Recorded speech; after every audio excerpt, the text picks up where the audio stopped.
Náttúrubreyt fyrir þeir som forviten og vilja vita hvordan ting henger sammen.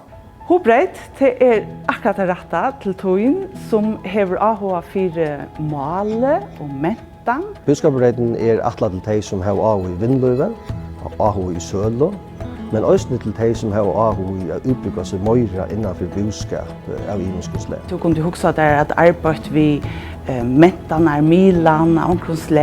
Alt som onkronsvekna hever vi samskifte med mennesker å gjøre, etla at skilja hvordan samfunnet rikker. Hvis du alltid arbeider som laktne, verkfrøyngur, eller akkurat annet her som har et konkret problem som skal løses, så Náttúrubreytin nok nekka fyrir det. Om du har áhuga fyrir mal, mentan eller menneskjon, så Húbreyt akkurat nekka fyrir det. Du kommer å skilja vel vinnerløyve og hvordan det virkar, og kontutning nyskapan hever i samband med vinnerløyve. Jeg valgte Náttúrubreyt fordi jeg nok áhuga ut om náttúruvísindaliga fagnum. Det er nok spennende å gjøre kanningar så der som man gjør nekka ut. Til at skolen ligger nok så fjärrskottet og nær ved náttúruna, så det faktisk ikke lett man skal fære og man skal gjøre nekka røynter utanfor det. Jeg valgte Húbreytna til at jeg alltid damer vel at lære nødjmal og lære mentarna i London. Jeg alltid passer best inn i damaslige at jeg. Først og fremst valgte jeg Búskapsbreytna for jeg nok nytt.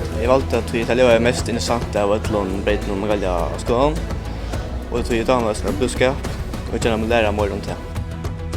Avgjørende, fjellbrøytna. Sammanhalt. Stort litt. Sosialt. Spennende. Lærerikt.